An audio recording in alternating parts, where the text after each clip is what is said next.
CM Bhajanlal Sharma का budget पूर्व संवाद और बजट में हेल्थ सेक्टर की जरूरतों पर होगा संवाद। सीएम भजनलाल शर्मा की अध्यक्षता में होगा बजट को लेकर संवाद। सीएमओ के कन्वेंशन हॉल में थोड़ी देर में शुरू होगा संवाद। दोपहर 2:30 बजे ट्राइबल एरिया विकास हेतु बजट पूर्व चर्चा बैठक। शाम 5 बजे मुख्यमंत्री निवास पर यातायात प्रबंधन पर अधिकारियों के साथ बैठक और शाम 6 बजे भाजपा प्रत्याशियों के साथ संवाद। मुख्यमंत्री निवास पर ही संवाद होगा। साथ ही उप मुख्यमंत्री दिया कुमारी और डॉक्टर प्रेमचंद बैरवा, चिकित्सा मंत्री गजेंद्र सिंह हिमसर, हेल्थ सेक्टर से जुड़े संगठन के प्रतिनिधि बैठक में शामिल।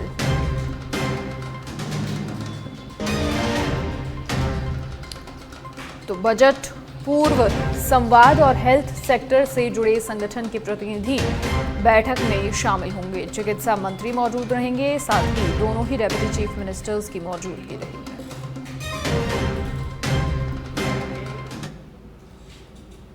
और अब अनूपगढ़ से खबर, जहां जिला बचाओ संघर्ष समिति के आह्वान पर अनूपगढ़ शहर आज बंद। अनूपगढ़ के साथ साथ घड़साना, रावला, रामसिंहपुर और श्री विजयनगर मंडी भी बंद। सभी व्यापारिक, सामाजिक और राजनीतिक संगठन दे चुके हैं अपना समर्थन। इसके अतिरिक्त ईंट भट्टा एसोसिएशन, सब्जी मंडी और अनाज मंडी ने भी दिया है अपना समर्थन। अनूपगढ़, घड़साना और रावला में भी निजी स्कूल हैं बंद। बार संघ ने भी कार्य रखा है सस्पेंड।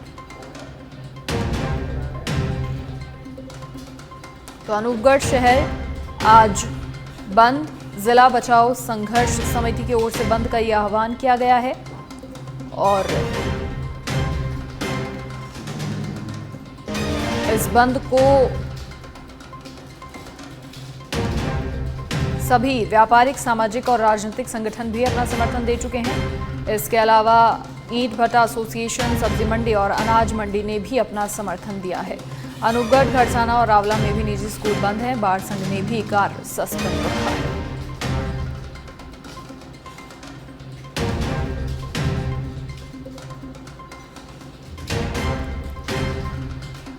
तो अनूपगढ़ के साथ साथ घड़साना, रावला भी बंद हैं। अनूपगढ़ में निजी स्कूल बंद।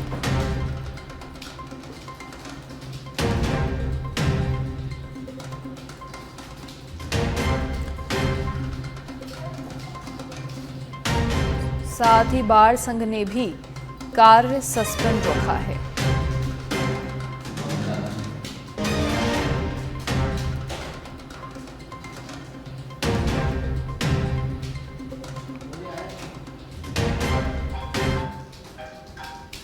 बीकानेर के लालगढ़ में रामपुरा बाईपास पर ओवरब्रिज का निर्माण कार्य आज फिर से शुरू हो गया है। लगभग 7 साल के बाद, लंबे अंतराल के बाद और नागरिकों के कड़े संघर्ष के बाद इसका निर्माण कार्य फिर से शुरू हुआ है। वर्ष 2017 में कृषि अनाज मंडी से लेकर रामपुरा बाईपास और लालगढ़ रेलवे स्टेशन की तरफ उतरने वाला ये पुल 830 मीटर लंबाई में बनना था। अब तक 550 मीटर काम ही पूरा हो पाया है। कुछ तकनीकी कारणों की वजह से इसका काम रोक दिया गया। पूर्व पार्षद दीपक अरोड़ा के नेतृत्व में लालगढ़ की जनता ने आंदोलन कर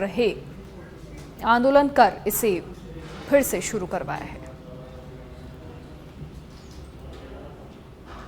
पिछले 7 साल से लालगढ़ रेलवे स्टेशन के पास ओवर ब्रिज का काम अधूरा पड़ा है और इतने वर्षों में यहाँ की जनता बहुत ही यंत्रणा झेल रही है और अब जाकर के कहीं ये काम वापस शुरू हो। ये जो आप देख सकते हैं, ये जो अधूरा जो पड़ा है 7 साल से ओवर ब्रिज का काम लालगढ़ स्टेशन के पास में, तो अब शुरू हुआ। यहाँ पर एक जेसीबी मशीन लग चुकी है और ये यहाँ पर सफाई शुरू हो गई है। इसके बाद वो काम शुरू हुआ। आज से ये काम शुरू हुआ है और ये आज से काम शुरू होकर के अब इसको इसी साल पूरा करने का लक्ष्य है। लेकिन इसको जो 7 साल से संघर्ष के बाद में, कई चिट्ठी पत्रियां लिखने के बाद में ये जो काम शुरू हुआ, तो हमारे साथ पूर्व पार्षद दीपक अरोड़ा है। तो सबसे पहले उनसे जानते हैं कि अब उनकी क्या स्थिति है। ये ओवरब्रिज का कार्य 7 साल से बंद पड़ा है, पेंडिंग पड़ा है।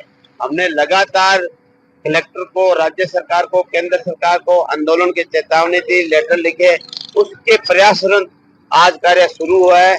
हम ये चाहेंगे कि जल्द से जल्द ये कार्य पूरा हो ताकि आम जन को राहत मिल सके। तो ये थे पूर्व पार्षद दीपक अरोड़ा, जिन्होंने सरकारों को पत्र लिखा, आंदोलन किए। उनके आंदोलन का ये परिणाम है कि 7 साल के लंबे इंतजार के बाद में आज से ये काम पूरे शुरू हुआ है। अब देखने वाली बात यह है कि ये काम क्या इसी साल पूरा हो पाएगा। श्याम मारू, सफेदज, बीकानेर। और जालौर के बागोड़ा में 20,000 वर्ग फुट सरकारी जमीन पर कब्जा कर भूमाफियाओं ने शॉपिंग कॉम्प्लेक्स खड़े कर दिए हैं। अतिक्रमण के चलते गांव का विकास बाधित हो गया है और इतना ही नहीं, अतिक्रमणकारियों ने मैदान से लेकर तालाब, स्कूल परिसर, शमशान घाट तक अतिक्रमण किया है। पंचायत प्रतिनिधियों की शिकायत के बावजूद अधिकारियों द्वारा अतिक्रमण करने वालों के खिलाफ कार्रवाई नहीं किए जाने से उनके हौसले बुलंद हैं। कस्बे में सरकारी भूमि जहां भी खाली दिखती है, भूमाफियाओं द्वारा कब्जा किया जा रहा है। वहीं पंचायत और प्रशासन द्वारा अतिक्रमण करने वालों के खिलाफ कोई कार्रवाई नहीं की जा रही। ये इस कॉम्प्लेक्स के मामले में वो शिकायत प्राप्त हुई थी, तो जिसकी हमें वो आरआई और पटवारी की टीम बना के वापस इसकी जांच कराएंगे। और अभी इसकी जो किस्म है वो गैर मुमकिन वाणिज्यिक हो रही है, तो उसमें से उस कॉम्प्लेक्स का कितना भाग है वो सरकारी जमीन पे आ रहा है, तो उसकी जाँच करवा के जो भी सरकारी भूमि पर यदि पाया जाता है तो उसके खिलाफ है वो नियमानुसार कार्रवाई की जाके उसको है वो नष्ट करने। और 12 के अंत में एनटीपीसी ने अपना 38वां स्थापना दिवस मनाया। इस मौके पर कई कार्यक्रमों का आयोजन किया गया और साथ ही राजस्थानी लोक कलाकारों की ओर से भी प्रस्तुति दी गई।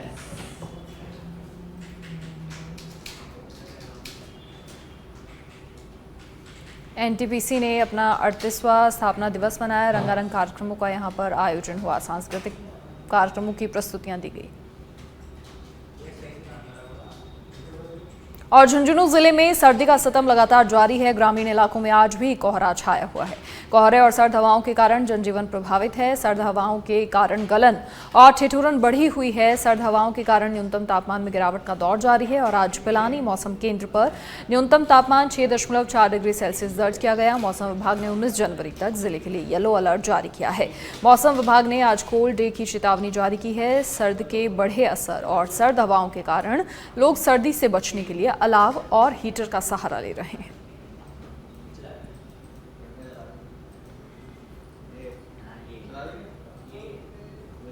और झालावाड़ में बदमाशों ने एक ज्वेलरी की दुकान में लूट की वारदात को अंजाम दिया है, जिस पर पीड़ित दुकानदार ने बताया कि एक बदमाश दुकान के अंदर आया और अंगूठी खरीदने का कहने लगा। वहीं उसने काउंटर के गले में हाथ डालकर सोने की अंगूठी निकालने की कोशिश की, जिसका दुकानदार ने विरोध किया तो बदमाश ने छीना झपटी शुरू कर दी और सोने चांदी के जेवर से भरी थैली छीनकर मौके से फरार हो गया, जिसके बाद पीड़ित दुकानदार ने पुलिस को सूचित किया। वहीं पुलिस फरार बदमाशों की तलाश में जुटी है।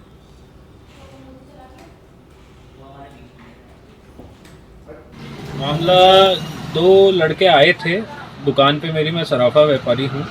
बाहर एक लड़का खड़ा हुआ और दूसरा मेरी दुकान के अंदर आके एज अ कस्टमर उसने बात करना चालू करी। उसको पहले उसने एक चांदी का पेंडल मांगा, उसके बाद उसने सोने की बाली मांगी। वो दोनों खरीद के उसने पेंडल के पैसे दे दिए, बाली के नहीं दिए। फिर उसके बाद उसने गले में हाथ करके ये दिखाओ दिखाओ करने लगा। मैंने बोला गले में नहीं हाथ डालना है, तो वहाँ से वो छीना झपटी करने लगा और एक सोने की थैली लेके भागने लगा। मैंने उसे पकड़ने की कोशिश करी, उसके कपड़े भी फटे मेरे हाथों, बट वो भाग के निकला क्योंकि कपड़े छूट गए थे। और मैं उसका पीछा चौथमाता चौराहे तक किया, बट वो उसका साथी मोटरसाइकिल तैयार रख के बैठा था और उसके पीछे सवार होकर वो चला गया। बस कितना था। उसके बाद फिर मैंने FIR। क्या उनके पास कोई हथियार वगैरह कुछ? हथियार नहीं, उसने दिखाया नहीं, हो सकता है जेल में या कहीं।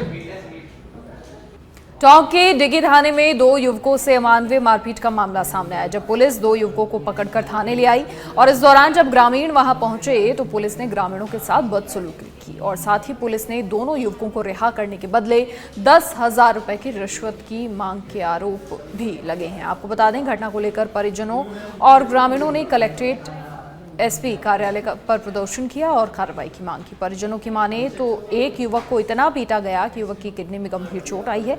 पंचायत समिति सदस्य और किसान नेता मोहम्मद जाकिर के नेतृत्व में आए ग्रामीणों और परिजनों ने कलेक्ट्रेट पर जमकर डिग्गी थाना पुलिस के खिलाफ नारेबाजी की। शिकायत लेके यही आई हूँ कि जो मेरे भतीजे के जो भी कोई लगी है, मेरे भाई ने जो पैसा लगाया, गरीब ने किसी ब्याज से पैसा ला के लगाया, मेरे भाई को पैसा मिलना चाहिए। और जो भी मुलजिम जो ऐसा करा है, जिसको सजा मिलना चाहिए। किसने किया है? जो भी जिन्होंने भी करा, मैं करूँ, तुम करो, कोई भी करो, पेट के लिए आप भी पेट के लिए कर रहे हैं। अब आप सब फिर रहे, काहे के लिए फिर रहे? पेट के लिए फिर रहे हो ना। तो इस तरह से वो पेट के लिए फिर रहे, वो बैठे हुए तो वो हक के लेते हैं। जब मुजरिम बनते तो वो मांगते भी, बीट करते, बड़े लगते। जब वहाँ जाके मालपुरे से वापस आए तो उनको मारने का मारते, बेम की वजह से चोरों को इतना मारा। तो बस मांगिए, ये मेरे तो हाथ जोड़ के कि जो मेरे भाई ने पैसा लगाया है वो पैसा वापस मिलना चाहिए। ये 27 तारीख की घटना है। वो लड़का उसकी सिस्टर से मिलकर मालपुरा से आ रहा था, तो धौली और डिग्गी के बीच में पुलिस की गाड़ी आती है, उनको पकड़ के थाने ले जाती है, मारपीट करती है। ज़्यादा चोट लगने की वजह से वो जीवन रेखा हॉस्पिटल में जयपुर भर्ती है। तो अभी हमने कलेक्टर साहब से मिले, जिन्होंने उसके साथ मारपीट की है उनके खिलाफ कार्रवाई होनी चाहिए, ये मांग रखी है हमने। मारपीट कहाँ की गई? हाँ, मारपीट कहाँ की गई है? मारपीट थाने में, डिग्गी थाने की बता रहे। हाँ, क्यों की गई? कुछ तो पता नहीं। ये तो आज कोई डिग्गी थाना क्षेत्र के आसपास के कुछ 40-50 लोग यहाँ एकत्रित होकर अपना ज्ञापन लेके आए थे, जिसमें किसी पुलिस अधिकारी डिग्गी थाने के पुलिस कर्मचारियों के खिलाफ कुछ उनका आरोप लगा रहे हैं। इस संबंध में यहाँ और इसी बीच जयपुर से बड़ी खबर का रुख करेंगे। राजस्थान रोडवेज में परफॉर्मेंस के आधार पर तबादलों का विरोध। रोडवेज कर्मचारी फेडरेशन बीएमएस ने आपत्ति जताई है। फेडरेशन के प्रदेश महामंत्री सत्यनारायण शर्मा ने कहा है, मार्ग पर कम आय आने पर किए गए स्थानांतरण करना गलत है। रोडवेज निगम प्रबंधन उन परिचालकों के तबादलों को पुनः निरस्त करे। निगम के स्थायी आदेश में कम आय और कम डीजल औसत होना दुराचरण की श्रेणी में नहीं है। ऐसे में परिचालकों पर दंडात्मक कार्रवाई कर हतोत्साहित ना करें। तबादलों का विरोध किया जा रहा है और मांग की जा रही है परिचालकों पर दंडात्मक कार्रवाई कर उन्हें हतोत्साहित ना करें।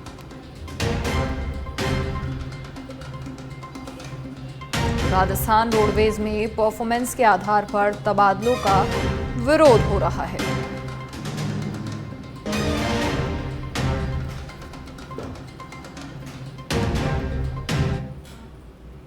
टोंक में किसानों ने मांगों को लेकर 29 जनवरी को गांव बंद आंदोलन का आह्वान किया था, जिसे लेकर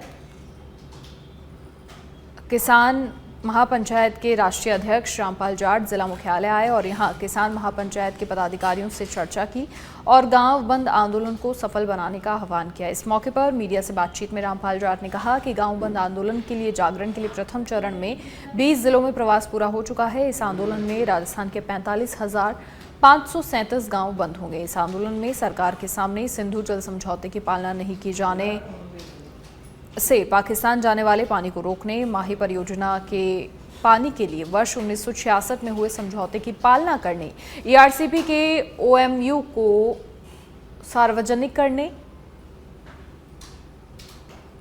फसल खराबे का उचित मुआवजा देने आदि मांगे। 45,537 गांवों के बंद का आह्वान किया हुआ है। इसका नाम दिया गांव बंद आंदोलन। इसके लिए पहला चरण राजस्थान में जो शुरू किया जागरण का वो पूरा हुआ। आज से दूसरा चरण शुरू हुआ है। पहले चरण में 20 जिले थे, अब 21 जिले शेष है, 41 जिले कुल है। तो 21 जिलों के लिए आज से जागरण अभियान टोंक से आरंभ हो रहा है और इसमें हमने यही आग्रह किया सब जगह कि लोग स्वतः रहे इस आंदोलन में शामिल। और इस आंदोलन का अर्थ दो है मोटे मोटे। पहला, गांव का व्यक्ति गांव में रहे, गांव का उत्पाद दूध, सब्जी, फल, फूल, अनाज वो गांव में रहे। तो गांव का व्यक्ति उसे बेचने के लिए गांव से बाहर नहीं जाएगा। यदि कोई भी जिसको आवश्यकता है वो पौष्टिक और शुद्ध चीज लेना आता है गांव में, उसको जरूर गांव वाला बेचेगा, लेकिन वो बेचेगा गांव में रह कर, गांव से बाहर जाकर नहीं बेचेगा। इसी ढंग से हम बस, जीप, रेलगाड़ी, ये जो साधन है इनको रोकेंगे नहीं, हम स्वयं को रोकेंगे। और अब जयपुर से बड़ी खबर, जहां विवादित विश्वविद्यालय में शुमार ओपीजेएस यूनिवर्सिटी फिर चर्चाओं में। और सवाल, आखिर कब होगा ओपीजेएस यूनिवर्सिटी पर उच्च शिक्षा विभाग का बड़ा एक्शन? फर्जी डिग्री बांटने के मामले में 3 यूनिवर्सिटी पर चला यूजीसी का डंडा। यूजीसी ने राजस्थान के 3 विश्वविद्यालय पर पीएचडी में दाखिले के लिए 5 साल तक के लिए प्रतिबंध लगाया है। यूजीसी को लगातार फर्जी डिग्री को लेकर शिकायतें मिल रही थी। आयोग ने समिति का गठन कर जांच शुरू की थी और जांच में विश्वविद्यालय के प्रावधानों और पीएचडी डिग्री प्रदान करने के लिए शैक्षिक मापदंडों की पालना नहीं करना पाया गया और विश्वविद्यालय को जवाब के लिए भी अवसर दिया था। प्राप्त जवाब संतोषजनक नहीं पाए गए और इसके बाद यूजीसी ने एकेडमिक ईयर 2025-26 से 29-30 तक पीएचडी प्रोग्राम के तहत प्रतिबंध लगाया है। ओपीजीएस यूनिवर्सिटी का रिकॉर्ड बिल्कुल खराब है। ओपीजीएस का फर्जीवाड़ा सामने आने का लंबा इतिहास रहा है। 2018 पीटीआई भर्ती में भी सामने आया था फर्जी डिग्रियों को जारी करने में ओपीजीएस का नाम और 2022 पीटीआई भर्ती में डिग्रियों को लेकर ओपीजीएस का नाम सामने आया। एसओजी द्वारा भी की गई थी ओपीजीएस को लेकर बड़ी कार्रवाई। ओपीजीएस यूनिवर्सिटी के संस्थापक जोगेंद्र सिंह और ओपीजीएस यूनिवर्सिटी के रजिस्ट्रार सरिता कड़वासरा को गिरफ्तार किया था। 18 शिक्षकों के भरोसे ही 18 कोर्स चलाती थी ओपीजीएस यूनिवर्सिटी। जोगेंद्र सिंह पर पहले भी फर्जी डिग्री देने के आरोप रहे हैं और यूनिवर्सिटी के पास सिर्फ 28 कर्मचारी, इनमें 10 नॉन टीचिंग स्टाफ।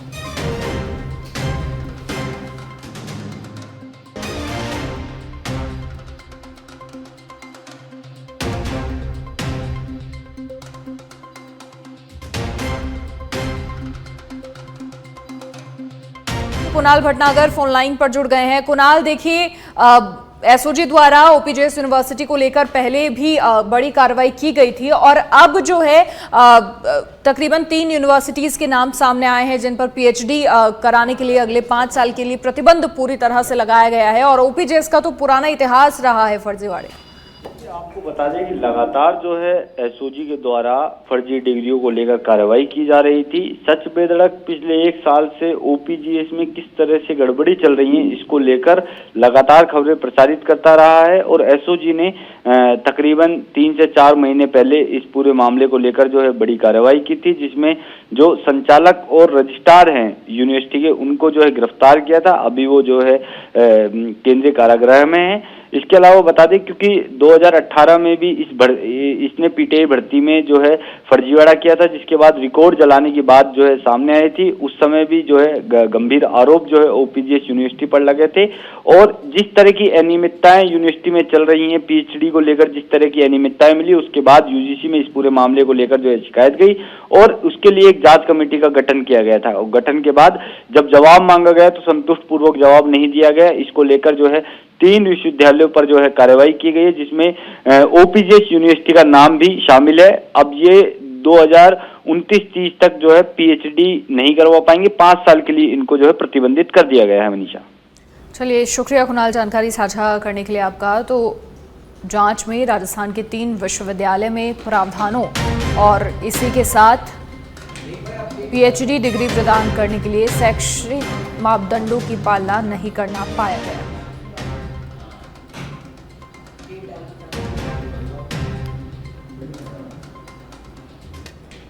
खबर जालौर के भीनमाल से है, जहां शिवराज स्टेडियम में राजस्थान ग्राम विकास अधिकारी संघ के बैनर तले संवाद कार्यक्रम आयोजित किया जाएगा। संवाद कार्यक्रम में मुख्य अतिथि के रूप में कैबिनेट मंत्री जोगेश्वर गर्ग, राज्य मंत्री ओटाराम देवासी और राज्य मंत्री के बिश्नोई, साथ ही सांसद लुम्बाराम चौधरी शिरकत करेंगे। इस कार्यक्रम में संभाग स्तरीय क्रिकेट प्रतियोगिता भी आयोजित की जा रही है, जिसमें जोधपुर संभाग के 8 जिलों की टीमें भाग लेंगी, जिसमें विजेता टीम को मुख्य अतिथि के हाथों सम्मानित किया जाएगा। जिसमें पूरे जालौर जिले के सरपंच और ग्राम विकास अधिकारी और 3 मंत्री भी मुख्य अतिथि के रूप में और जिला प्रमुख महोदय और सांसद महोदय और जालौर जिले के